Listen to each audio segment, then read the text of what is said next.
Welcome to the channel book से सीखें। तो दोस्तों, जैसा कि आपने थंबनेल में देख ही लिया होगा, आज एक बुक की समरी लेके आया हूँ, थिंक लाइक अ मॉन्क। ये समरी मैं आपको हिंदी में सुनाऊंगा एंड ये लिखी है जय सेट्टी ने। तो आइए शुरू करते हैं। बट इससे पहले जिस दोस्त ने मेरा चैनल सब्सक्राइब नहीं किया है, please subscribe the channel so that मुझे और मोटिवेशन मिले और मैं अच्छी बुक की समरी आपके सामने लाता रहूँ। तो आइए शुरू करते हैं दोस्तों। आप अपने जीवन में हर वक्त खुश कैसे रह सकते हैं? आप अपने जीवन को शांत और लक्ष्यपूर्ण कैसे बना सकते हैं? इन सभी प्रश्नों का उत्तर संत के पास होता है। वह अपने जीवन से सच्चे और ईमानदार होते हैं। इस दुनिया को सच्ची और ईमानदारी ही बेहतर बनाती है। थिंक लाइक अ मॉन्क, सन्यासी की तरह सोचें। लेखक जय सेट्टी। किताब के सारांश से आप अपने आप को सही पहचान करना सीखेंगे। आप यह भी सीखेंगे कि आपकी नकारात्मक नेगेटिविटी जो विचार होते हैं यानी नेगेटिव थिंकिंग को आप अपने आप से कैसे दूर रख सकते हैं। आप जानेंगे कि अपने अहंकार को गलत तरह से नहीं बल्कि सही तरह से इस्तेमाल कैसे करें। अहंकार का उपयोग अपने लक्ष्य को हासिल करने में कैसे लगाएं। इस किताब में यह भी बताया गया है कि मनुष्य जीवन का सबसे बड़ा लक्ष्य दूसरों की मदद करनी होती है। दूसरों की मदद करने से हमें सच्ची खुशी का आनंद होता है। तो चलिए अब थिंक लाइक अ मॉन्क, सन्यासी की तरह सोचें और किताब का सारांश शुरू करता हूँ। पहचान।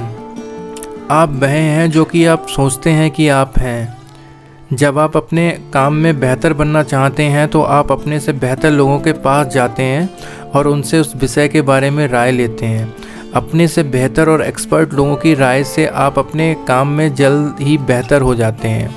इससे जिस काम को सीखने में आपको ज़्यादा समय लगता है उसे आप आसानी से जल्दी सीख जाते हैं। तो आइए बताइए कि अगर आप अपने जीवन में खुश रहना चाहते हैं तो आप इसकी राय किससे लेना चाहेंगे? जाहिर सी बात है, आप इसकी राय संत, योगी, सन्यासी से लेना चाहेंगे। संतों को इस दुनिया से कोई सुख सुविधा नहीं चाहिए, पर फिर भी वह खुश और अपना जीवन शांति से बिता रहे हैं।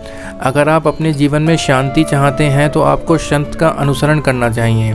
इसका मतलब यह नहीं कि आप भी संत की तरह इस दुनिया की सुख सुविधाओं को छोड़ दें, परंतु आप संत से उसके जीवन मूल्यों को सीख सकते हैं। संतों से सीखी जीवन मूल्य आपके जीवन की बेहतर बनाने में काफ़ी मदद करेगी। आप अपनी सोच को संतों की तरह मजबूत बना सकते हैं। अपनी ज़िंदगी को एक अलग नज़रिया से देखने का शुरुआत कर सकते हैं और इस दुनिया को अपने आप को समझने की कोशिश कर सकते हैं। आप यह चाहते हैं कि कोशिश करें कि आपका इस जीवन में आने का लक्ष्य क्या है। आप अपने जीवन का कुछ उद्देश्य होना चाहिए। अपने आप को अनुशासित और दूसरों के प्रति सेवा भावना बनाएं। आपकी पहचान, आइडेंटिटी समय और परिस्थिति के हिसाब से बदलता रहता है। जब आप अपने परिवार के साथ होते हैं तो आपकी पहचान अलग होती है और जब आप अपने दोस्तों के साथ होते हैं तो आपकी पहचान और व्यवहार अलग होता है। हमारी पहचान की कई परतें होती हैं और यह जगह हिसाब से बदलते रहते हैं। इसके कारण हम कई बार अपनी असली पहचान ही खो देते हैं। इस किताब के लेखक को संतों के साथ रहकर काफ़ी आनंद का एहसास हुआ। उनसे इन्हें बहुत कुछ सीखने को मिला। लेखक अपनी नौकरी से खुश नहीं थे। परिवार वाले चाहते थे कि लेखक एक अच्छी नौकरी करें और अपने जीवन वैसे ही बिताएं। अगर आप भी ऐसा चाहते हैं तो इसमें कोई बुरी बात नहीं है, पर आपको पहले यह समझना पड़ेगा कि आपकी खुशी किस में है। अपने जीवन का सही मकसद खोजना और उसे करना ही जीवन को सही तरह से गुजारना है। दूसरों की बातों में न आकर आप क्या करना चाहते हैं वह देखें। अपने जीवन मूल्यों को पहचानें और निर्धारित करें कि आप अपने जीवन को कैसे बिताना चाहते हैं। एक सार्थक जीवन का निर्माण करने का एकमात्र तरीका बाहरी शोर को दूर करना और भीतर देखना है। जब हम आत्म आलोचनात्मक हो जाते हैं तो हम खुद को याद दिलाते हैं कि हमारे पास सकारात्मक गुण भी हैं। आश्रम में एक कक्षा के दौरान एक शिक्षक गौरांग दास ने मन के कैंसर, तुलना, शिकायत, आलोचना पढ़ाया। कक्षा में उन्होंने गपशप सहित नकारात्मक विचारों की आदतों के बारे में भी बताया। उन्होंने अन्य संतों भिक्षुओं को किसी ऐसे व्यक्ति के बारे में 10 अच्छी बातें लिखने का अभ्यास दिया जिसकी उन्होंने आलोचना की थी और कुछ उनके बारे में बुरा बोलना भी सिखाया। इस अभ्यास ने उन्हें गपशप की शक्ति और उनकी समस्याओं का एहसास कराया। हम लोगों की गलतियों पर ध्यान केंद्रित करते हैं पर उनकी ताकत और अच्छी बातों पर ध्यान नहीं देते। हम खुद की भी सिर्फ गलतियों पर ही ध्यान देते हैं, पर हमें अपनी ताकत और अच्छाई पर भी ध्यान देना चाहिए। जब हम दूसरों की आलोचना करते हैं तो हम अपने आप में बुराई को देखने लगते हैं, लेकिन जब हम दूसरों में अच्छाई तलाशते हैं तो हम खुद में अच्छाई देखने लगते हैं। हम सभी को हर दिन नकारात्मक सामना करना पड़ता है। यही कारण है कि हम जिस तरह से इसे प्राप्त करते हैं उसी तरह से नकारात्मकता को निकालते हैं। हम छोटी छोटी खुशियों के बारे में बात करने के बजाय दिन के दर्द और चिंताओं की रिपोर्ट करते हैं। हम अपनी तुलना अन्य लोगों से करते हैं, सोशल मीडिया पर लोगों की आलोचना करते हैं, बहस करते हैं, धोखा देते हैं आदि। नकारात्मकता से छुटकारा पाने के लिए हमें हमेशा सकारात्मक टिप्पणी करनी चाहिए। हम सभी की 3 मुख्य भावनात्मक ज़रूरतें होती हैं, जो शांति, प्रेम और समझ है। हमारे जीवन में बुरी चीज़ें होती हैं, हम सभी किसी न किसी समय बुरे वक्त से गुजरते हैं, लेकिन यदि हम पीड़ित मानसिकता को अपनाते हैं तो हम स्वार्थी व्यवहार करने की अधिक संभावना रखते हैं। दुनिया भर में हमारे पास इतनी शक्ति है, लेकिन डर और चिंता हमें हमारी वास्तविक क्षमताओं से अलग कर देती है। बड़े होते समय हमें सिखाया गया है कि डर नकारात्मक होता है। सच तो यह है, हम कभी भी पूरी तरह से भय और चिंता के बिना रह नहीं सकते। हम संघर्ष और अनिश्चितता को ख़त्म करने के लिए कभी भी अपनी आर्थिक, सामाजिक और राजनीतिक दुनिया को बनाने और ठीक करने में सक्षम नहीं हो सकते। हालांकि डर बुरा नहीं है, यह हमारे दिमाग के खिलाफ केवल एक चेतावनी है। यह हमें बता रही है कि कुछ गलत हो सकता है। डर हमें बनाता या बिगाड़ता नहीं, हम उस डर का इस्तेमाल कैसे करते हैं यह हमें बनाता या बिगाड़ता है, और वही मायने रखता है। ऐसे समय होते हैं जब डर हमें वास्तविक खतरों से बचने में मदद करने के लिए एक महत्वपूर्ण चेतावनी है, लेकिन ज़्यादातर समय हम अपने जीवन के बारे में रोज़मर्रा की दिक्कत से संबंधित चिंता महसूस करते हैं। हम जितनी देर तक डर को पकड़े रहते हैं वे उतने ही बढ़ते जाते हैं।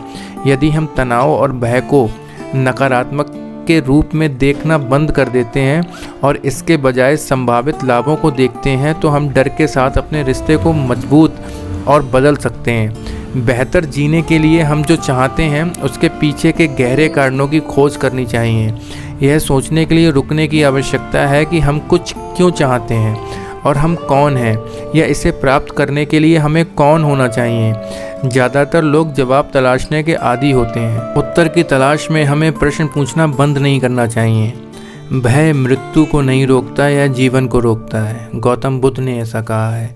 हिंदू दार्शनिक भक्ति विनोद ठाकुर 4 मूलभूत प्रेरणाओं का वर्णन करते हैं जो हमारे लिए आवश्यक हैं। वो हैं फर्स्ट, डर। इसे बीमारी, गरीबी, नरक के भय या मृत्यु के भय से प्रेरित होने के रूप में वर्णित किया जाता है। इच्छा, यह सफल, धन और आनंद के माध्यम से व्यक्तिगत संतुष्टि की तलाश है। थर्ड, कर्तव्य, यह कृतज्ञता, जिम्मेदारी और सही काम करने की इच्छा से प्रेरित है। फोर्थ, प्यार, यह दूसरों की देखभाल करने और उनकी मदद करने की इच्छा के कारण है। हम सभी के अलग अलग लक्ष्य होते हैं, लेकिन हम सभी समान चीज़ें चाहते हैं, आनंद और अर्थ से भरा जीवन। संत हम में से बाकी लोगों की तरह आनंद की तलाश नहीं करते। वे खुशी या आनंद की तलाश में नहीं हैं। इसके बजाय वे उस संतुष्टि पर ध्यान केंद्रित करते हैं जो एक सार्थक जीवन जीने से आती है। जब हम खुश होते हैं तो हम जो करते हैं वह मायने रखता है, इसलिए हम मायने रखते हैं। बुरी चीज़ें होती हैं और जीवन कभी कभी हमें नीचा खींच लेता है, लेकिन आगे बढ़ना हमेशा संभव होता है। सच्ची खुशी को समझने का मतलब है कि हम कर्तव्य और प्रेम से प्रेरित होने के मूल्य को देखें। जब हम कर्तव्य और प्रेम से कार्य करते हैं तो हम जानते हैं कि हम अपने जीवन और अपने समाज को मूल्य प्रदान कर रहे हैं। तो ऋग्वेद में एक कहावत है, जब मन, हृदय और संकल्प के बीच सामंजस्य हो तो कुछ भी असंभव नहीं है।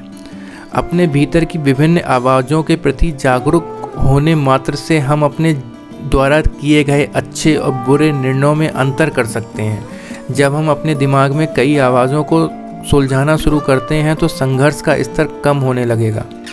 अपना दिमाग लगाएं और उद्देश्य कैसे खोजें ये मैं आपको बताता हूँ। भगवत गीता के अनुसार 20 उच्च मूल्य और 6 नीच मूल्य हैं। उच्च मूल्यों में शामिल है दूसरों के प्रति कृतज्ञता, सेवा, स्वीकृति, गहन अध्ययन, तपस्या, अहिंसा, सच्चाई, करुणा, नम्रता और संयम। दूसरी ओर 6 निम्न नीच मूल्य हैं, लालच, वासना, क्रोध, अहंकार, भ्रम और ईर्ष्या। जीवन में बुरी खबर यह है कि हालांकि निम्न मूल्य कम संख्या में हैं और यह ज़्यादा शक्तिशाली होते हैं, लेकिन जब वे कार्यभार ग्रहण करते हैं तो वे हमें जल्दी से नीचे खींच सकते हैं। परंतु अच्छी खबर यह है कि नीचे खींचे जाने की तुलना में हमेशा ऊपर खींचने की और भी तरीके होते हैं। तो दोस्तों, मुझे आप बताना इस बुक की समरी आपको कैसी लगी और छोटी मोटी गलतियों के लिए मुझे माफ़ करना। एंड दोस्तों, बस अपना सब्सक्राइब करते रहिए चैनल को, यही मेरा मोटिवेशन है।